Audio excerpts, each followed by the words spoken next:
ஓம் நம சிவாயா. இன்னைக்கு நம்ம பார்க்க போகிறது மிதுன ராசிக்காரங்களை பற்றி. மிதுன ராசிக்காரங்க இந்த நேரத்தில் வெளியே போகாதீங்க. ஜோதிடம் சொல்லக்கூடிய எச்சரிக்கை என்ன அப்படின்னு தெரிஞ்சுக்கணும் அப்படின்னா வீடியோ ஸ்கிப் பண்ணாமல் முழுசாக பாருங்கள். வாங்க வீடியோக்குள்ளே போகலாம். மிதுன ராசிக்காரங்க இப்போ நடக்கிற காலம் கொஞ்சம் கவனமாக இருக்க வேண்டிய நேரம். எல்லா நேரமும் இல்லை, சில நாட்கள் வாழ்க்கையில் நம்ம எடுக்கிற ஒவ்வொரு முடிவுமே ரொம்ப முக்கியமானதாக இருக்கும். அப்படிப்பட்ட நேரம் தான் இப்போ உங்கள் வாழ்க்கையிலையும் நடக்குது. வெளியே போகக்கூடாது அப்படின்னு சொல்கிறது பயம் இல்லை, ஆனால் கொஞ்சம் சும்மா இருக்கணும், யோசிச்சு நடக்கணும் என்பது தான் இந்த எச்சரிக்கையும் கூட. இப்போ உங்களுக்கு சில விஷயங்கள் சரியாக போகாத மாதிரி இருக்கும். வீட்டில் இருந்தாலும் மனசு அமைதி இல்லாமல் இருக்கும். வெளியில் போனாலுமே ஏதோ வேலை பாதியில் நிற்கிற மாதிரி இருக்கும். யாரையாவது சந்திக்க போனால் சின்ன சின்ன பிரச்சனைகள் எல்லாம் வரும். பயணம் போனால் லேட் ஆகுது, பண விஷயத்தில் தடைகள் வருது. இப்படி பல விஷயங்கள் நடக்கிறதுக்கான வாய்ப்புகள் அதிகமாக இருக்குது.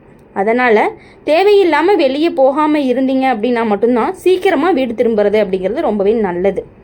இந்த நேரத்தில் யாரோட பேசுகிறப்பையும் கவனமாக இருக்கணும். சிலர் உங்கள் நல்லதுக்காக பேசுகிற மாதிரி நடிப்பாங்க, ஆனால் உள்ளுக்குள்ளே வேற எண்ணம் வச்சுட்டு இருப்பாங்க. அதனால் யாரையுமே நீங்கள் உடனே நம்பாதீங்க. யாரை நம்பியும் அவ்வளோ சீக்கிரம் பணம் கொடுக்காதீங்க. பணம் கொடுக்கணும்னு சொன்னால் யோசிச்சு கொடுங்க. நண்பர்கள் அப்படிங்கிற பெயரில் சில கஷ்டத்தில் தள்ளி வச்சிடலாம். நெருப்பை கையில் பிடிச்சாதான் சூடு தெரியும் அப்படிங்கிற மாதிரி, அது போல தான் அனுபவம் வந்த பிறகு தான் சிலருடைய உண்மையான முகங்கள் எல்லாமே தெரிய ஆரம்பிக்கும். வீட்டுக்குள்ளே சின்ன சின்ன கருத்து வேறுபாடுகள் வர்றதுக்கான வாய்ப்புகள் அதிகமாக இருக்குது. சாதாரணமாக பேசுகிற விஷயம் கூட பெரிய வாக்குவாதமாக மாறலாம். அந்த நேரத்தில் அமைதியாக இருந்தால் தான் பிரச்சனையிலேருந்து தப்பிக்க முடியும். கோபம் வந்த உடனே பேசிட்டீங்க அப்படின்னா பின்னாடி மனசு ரொம்பவே வருத்தப்படும். அதனால் இந்த நேரத்தில் அமைதி தான் ரொம்பவே பெரிய பயணம் விஷயத்தில் கவனமாக இருங்க. இரவு நேரம் தேவையில்லாமல் வெளியே போகாதீங்க. வண்டி ஓட்டுறப்பவும் மெதுவாக போங்க, அவசரமாக போகாதீங்க. சில நேரம் நம்ம அவசரம் தான் பிரச்சனைகளுக்கு காரணமாகவும் இருக்குது. அவசரம் ஆபத்துன்னு சொல்லுவாங்க இல்லையா, அது போல தான் இந்த நேரத்தில் பொறுமை அப்படிங்கிறதும் ரொம்ப முக்கியம். உங்கள் வேலை அல்லது தொழிலில் சில தடைகள் எல்லாம் வர்றதுக்கு வாய்ப்பு இருக்குது. இப்போ செய்ய நினைக்கிற விஷயம் உடனே நடக்கலைன்னு மனசு உடைஞ்சிடாதீங்க. கொஞ்ச நாள் காத்திருந்தா நல்லதாக மாறும். இந்த நேரம் சோதனை மாதிரி இருக்கும், ஆனால் சோதனைக்கு அப்புறம் நல்ல காலம் அப்படிங்கிறது கண்டிப்பாக வரும். மழை பெய்யறதுக்கு முன்னாடி மேகம் கருப்பாகும் இல்லையா, அது மாதிரி தான் இப்போ இருக்கக்கூடிய பிரச்சனைகள் எல்லாமே நாளைக்கு நல்ல வழிவகுக்கும். உடல் நலத்தில் கவனமாக இருக்கணும். சின்ன சின்ன தலைவலி, சோர்வு, தூக்கமின்மை மாதிரியான விஷயங்கள் எல்லாமே வரலாம். சாப்பாடு நேரத்துக்கு சாப்பிடுங்க. தண்ணீர் நிறைய குடிங்க. ஓய்வெடுக்க மறக்காதீங்க. உடம்பு நல்லா இருந்தால் மனசுமே நல்லா இருக்கும். இந்த நேரத்தில் கோயிலுக்கு போய் அமைதியாக பிரார்த்தனை பண்ணுங்க. காலையில் எழுந்ததுமே நல்ல விஷயம் நினச்சி நாள் ஆரம்பிச்சிங்க அப்படின்னா நல்ல ஆற்றல் அப்படிங்கிறது உங்களுக்கு கிடைக்கும். பெரிய பெரிய பரிகாரம் எதுவும் தேவையில்லை. மனசு தூய்மையாக இருந்தால் மட்டுமே போதும். மிதுன ராசிக்காரங்க இந்த எச்சரிக்கை பயப்படுறதுக்காக சொல்லலை, கவனமாக இருக்க சொல்கிறதுக்காகத்தான். சில நாட்கள் சும்மா இருந்தால் தேவையில்லாத பிரச்சனைகள் எல்லாத்தையுமே தவிர்க்க முடியும். வாழ்க்கையில் எல்லாமே ஒரு கட்டம், இந்த கட்டமும் கடந்து போயிடும். நம்பிக்கை வச்சுக்கிட்டு அமைதியாக இருந்தீங்கன்னா நல்ல காலம் அப்படிங்கிறது கண்டிப்பாக விரைவில் வரும் அப்படிங்கிறத நீங்கள் புரிஞ்சுக்கணும். மிதுன ராசிக்காரங்களை பொறுத்த வரையும் எப்பொழுதுமே ஒருத்தவங்களுக்காக எல்லா விஷயங்களுமே செய்யக்கூடியவங்க. ஒருத்தவங்களை ரொம்ப பிடிக்கும் அப்படின்னா அவங்களுக்காக என்ன விஷயம் வேணாலும் செய்யக்கூடியவங்க தான் நம்மளுடைய மிதுன ராசிக்காரங்க. அப்படி இருக்கும் பொழுது அவங்களுக்காக அவங்கனாலேயே கூட உங்களுக்கு பிரச்சனைகள் வர்றதுக்கான வாய்ப்புகள் அதிகமாக இருக்குது. அதனால் இந்த டைமில் கொஞ்சம் எல்லாருக்கிட்டையுமே டிஸ்டன்ஸ் மெயின்டைன் பண்ணுறது அப்படிங்கிறது ரொம்பவே முக்கியம். இப்போது இந்த நேரம் உங்கள் வாழ்க்கையில் சின்ன சின்ன எச்சரிக்கை சிக்னல் வரக்கூடிய காலமாக இருந்துட்டு இருக்கு. சாதாரணமாக நம்ம தினமும் போகிற இடத்துக்கு போனாலும் கூட மனசுக்குள்ளே ஏதோ ஒரு தயக்கம் வரும். இப்போ போனால் சரியாக இருக்கும் தானா அப்படின்னு உள்ளுக்குள்ளே ஒரு குரல் கேட்டுகிட்டே இருக்கும். அந்த குரலை கேட்குறது நல்லது. ஏன்னா சில நேரம் நம்ம மனசு முன்னாடியே ஆபத்தையோ பிரச்சனையோ உணர சொல்லிடும்.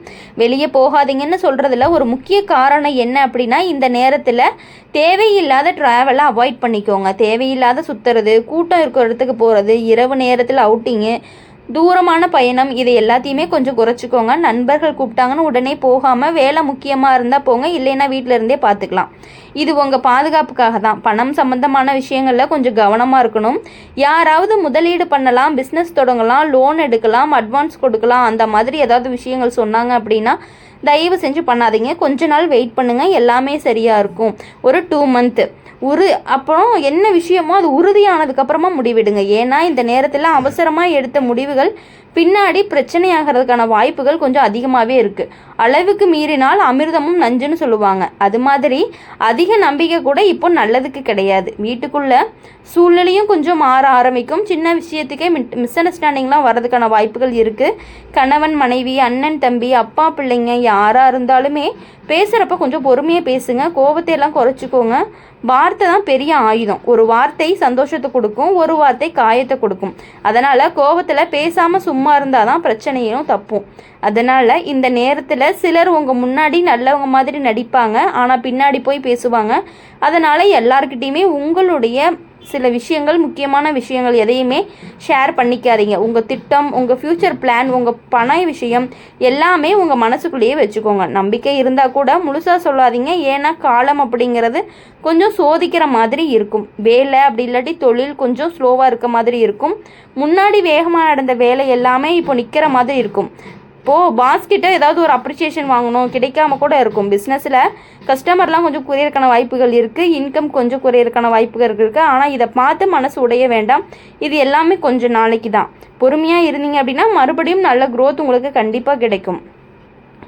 உடல் நலத்தை பற்றி சொல்லணும் அப்படின்னா, தூக்கம் அப்படிங்கிறது சரியாக இல்லாமல் இருக்கலாம். சோர்வு, தலைவலி, இந்த மாதிரி சின்ன சின்ன பிரச்சனைகள் எல்லாமே வர்றதுக்கான வாய்ப்புகள் அதிகமாக இருக்குது. மிதுன ராசிக்காரங்க இப்போ உங்கள் வாழ்க்கையில் நடக்கிற காலம் அப்படிங்கிறது கொஞ்சம் வித்தியாசமானதாக இருக்கும். வெளியே போகாதீங்கன்னு சொல்கிறதுக்கு காரணம் பயம் இல்லை. ஆனால் சில நேரம் நமக்கு நடக்கக்கூடிய சந்திக்கும் மனிதர்கள் எடுக்கக்கூடிய முடிவுகள் எல்லாமே சரியாக அலைன் ஆகாத மாதிரியான நேரங்கள் எல்லாம் இருக்கும். அந்த மாதிரி ஒரு காலகட்டத்தில் தான் நீங்கள் இருக்கீங்க அப்படிங்கிறது தான் உண்மை. இப்போது இந்த நேரத்தில் அதிகமாக வெளியே சுற்றுனீங்க அப்படின்னா எல்லா வேலைக்கும் நீங்களே போய் ஹேண்டில் பண்ணுற மாதிரி இருக்கும். எல்லாரையும் சந்திக்கணும் அப்படின்னு அவசரப்படாதீங்க. கொஞ்சம் ஸ்லோவாக மூவ் பண்ணுங்கள். வாழ்க்கை ஓடிக்கிட்டே போகுதுன்னு நினச்சா அவசரமாக ஓடினா தான் தடுமாறுவோம். சில நேரம் மெதுவாக நடந்தால் பாதை அப்படிங்கிறது நமக்கு சரியாக தெரியும். இப்போ உங்களுக்கு தெரியாமல் ஒரு டயர்ட் ஃபீலிங்கும் இருந்திருக்கும். உடம்பு சரியாக இருந்தாலும் மனசு ரொம்பவே சோர்வாக இருக்கும். யாரோட பேசணும், யாரையாவது பேசணும் போல் இருக்கும். ஆனால் பேச மனசு வராது. வெளியே போனாலும் சந்தோஷம் இல்லாமல் திரும்பி வருவீங்க. இது சாதாரணமாக தான். மனசு ஓய்வு கேட்குது அப்படிங்கிறதுக்கான ஒரு சிக்னல், அவ்வளோதான். அதனால் தேவையில்லாமல் வெளியே போகிறத தயவு செஞ்சு அவாய்ட் பண்ணிக்கோங்க. சிலர் உங்களை ரொம்பவே யூஸ் பண்ணிக்கிறாங்க அப்படிங்கிறது தான் உண்மை. ஆனால் அது உங்களுக்கும் தெரியும். தெரிஞ்சுமே நீங்கள் இன்னும் அவங்கள அவாய்ட் பண்ணாமல், டிஸ்டன்ஸ் மெயின்டைன் பண்ணாமல் இருந்துட்டு இருக்கீங்க. உங்கள் நல்ல மனசு தெரியாமல் யாராவது உதவி கேட்டு வந்த உடனே ஓகே சொல்லிடாதீங்க. முதல்ல யோசிங்க. அந்த உதவி அப்படிங்கிறது உங்களுக்கு ப்ராப்ளம் ஆகுமா இல்லையா அப்படிங்கிறத யோசிச்சுட்டு அப்புறமா எதுவாக இருந்தாலும் உதவி பண்ணணும்னு யோசிங்க. உதவி பண்ணுறது நல்ல பழக்கம் தான். ஆனால் அது யாருக்கு பண்ணணும் அப்படிங்கிறதுல ஒரு விஷயம் இருக்குது. ஏன்னா சில நேரம் நம்மளுடைய மனசு அப்படிங்கிறது நமக்கு கஷ்டத்தை கொடுக்கும். அளவுக்கு மீறினா அன்பு கூட சுமையாயிருன்னு சொல்கிற மாதிரி. அதனால் எல்லாருக்குமே நீங்கள் எஸ் சொல்லணும் அப்படிங்கிற அவசியம் கிடையாது. பண விஷயத்தில் ரொம்ப ரொம்ப கவனமாக இருக்கணும். ஆன்லைனில் யாராவது கால் பண்ணி ஓடிபி கேட்குற மாதிரி இருந்தால் கூட நீங்கள் சொல்லாதீங்க. ஏன்னா அந்த மாதிரி விஷயங்களில் கூட உங்களுக்கான ஆபத்து வர்றதுக்கான வாய்ப்புகள் இருக்குது. இது எல்லாமே ஒரு எச்சரிக்கை தான். வீட்லேயும் அமைதியாக இருங்க. யாராவது கோபத்தில் பேசுனாங்கன்னா எதிர்த்து பேசாதீங்க. கொஞ்சம் சும்மா இருந்தீங்க அப்படின்னா பிரச்சனை அப்படிங்கிறது தானாகவே முடிஞ்சிடும். சில நேரம் சைலன்ஸ் தான் பெஸ்ட் ஆன்சராக இருக்கும். பேசுனா வாக்குவாதம் வரும், சும்மா இருந்தால் அமைதி வரும். இதை நினச்சி நடக்கணும். உங்கள் கனவுகள், உங்களுடைய ஃப்யூச்சர் பிளான்ஸ் எல்லாமே இப்போ ஸ்லோவாகலாம். ஆனால் அது ஸ்டாப் ஆகுது அப்படிங்கிற அர்த்தம் கிடையாது. விதை போட்ட உடனே மரம் வராது. கொஞ்ச நாள் மண்ணுக்குள்ளே தான் இருக்கும். அதுபோல் உங்கள் முயற்சி இப்போ கண்ணுக்கு தெரியாமல் இருந்தாலும் அடுத்த காலத்தில் நல்ல பலன் கொடுக்கக்கூடியதாகவும் இருக்கும். நண்பர்கள் விஷயத்துலையுமே கவனமாக இருக்கணும். எல்லாரையுமே ஹார்ட்டில் வச்சுக்காதீங்க. சில டெம்பரவரி தான். நல்ல நேரத்தில் கூட இருப்பாங்க, கஷ்ட நேரத்தில் காணாமல் போயிடுவாங்க. அதனால் உங்கள் சர்க்கிள் அப்படிங்கிறது கொஞ்சம் ஸ்மாலாக வச்சுக்கோங்க. அதுதான் உங்களுக்கு ரொம்பவே நல்லது. நம்பிக்கை இருக்கவங்களோட மட்டுமே க்ளோஸாக இருங்க. மற்றவங்க கிட்ட எந்த விஷயங்களையும், ஏதாவது ஒரு புது விஷயம் பண்ண போகிறீங்க அப்படின்னாலுமே அவங்கக்கிட்ட யார்கிட்டையுமே ஷேர் பண்ணிக்காதீங்க. ஏன்னா உங்கள் முன்னாடி ஒரு மாதிரியும் பின்னாடி போய் ஒரு மாதிரியும் பேசுகிறாங்க. உங்கள் மேலே பொறாமை குணம் அப்படிங்கிறது கொஞ்சம் அதிகமாகவே எங்களுக்கு இருந்துகிட்டு இருக்குது அப்படிங்கிறத புரிஞ்சுக்கிட்டு உங்களுடைய பர்சனல் விஷயங்களை தயவு செஞ்சு ஷேர் பண்ணிக்காதீங்க. உடம்பு மனசு ரெண்டையுமே ரொம்பவே பேலன்ஸ் பண்ணி வச்சுக்கணும். அதிகமாக லேட்டாக தூங்காதீங்க. காலையில் எழுந்து கொஞ்சம் ஃப்ரெஷ்ஷாக இருக்க மாதிரி பார்த்துக்கோங்க. எல்லாருக்குமே நல்லது பண்ணணும்னு நினைக்கிறது நல்லது தான். தான். ஆனால் யாருக்கு பண்ணணும் அப்படிங்கிறத தயவு செஞ்சு கொஞ்சம் யோசிச்சு பண்ணுங்கள். எல்லாருமே உங்களை மாதிரி இருக்க மாட்டாங்க அப்படிங்கிறத நீங்கள் புரிஞ்சுக்கணும். தேவைக்காக உங்களை யூஸ் பண்ணிவிட்டு பின்னாடி தூக்கி போட்டுட்டு போகக்கூடியவங்க உங்களுடனே நிறைய பேர் இருக்காங்க அப்படிங்கிறது உங்களுக்குமே நல்லா தெரியும். தயவு செஞ்சு உங்கள் வாழ்க்கையில் எல்லாருக்கிட்டையும் எல்லா விஷயங்களையும் ஷேர் பண்ணினீங்க அப்படின்னா புதுசாக ஏதாவது விஷயம் பண்ண போகும் பொழுது அதை தடைபடுறதுக்கான வாய்ப்புகள் ரொம்ப அதிகமாகவே இருக்குது. அதனால் உங்கள் வாழ்க்கையில் இனி வரக்கூடிய நாட்கள் எல்லாமே இனிமையான நாட்களாகவும் சந்தோஷமான நாட்களாகவும் இருக்கணும் அப்படின்னு சொல்லி எங்கள் சேனல் மூலிமா எப்பொழுதுமே உங்களுக்காக நாங்கள் பிரார்த்தனை பண்ணிகிட்டே இருப்போம். இந்த வீடியோ உங்களுக்கு பிடிச்சிருந்துச்சு அப்படின்னா லைக் பண்ணுங்கள், ஷேர் பண்ணுங்கள், கமெண்ட் பண்ணுங்கள் நீங்கள் என்ன ராசி அப்படிங்கிறத. கூடவே நம்மளுடைய சேனலை சப்ஸ்கிரைப் பண்ணி பக்கத்தில் இருக்க பெல் ஐக்கனை கிளிக் பண்ணிக்கோங்க. அப்போ தான் நாங்கள் போடுற வீடியோஸ் எல்லாமே உங்களுக்கு உடனுக்குடனே நோட்டிஃபிகேஷனில் வரும். நன்றி. ஓம் நம சிவாயா. வேல்முருகா போற்றி.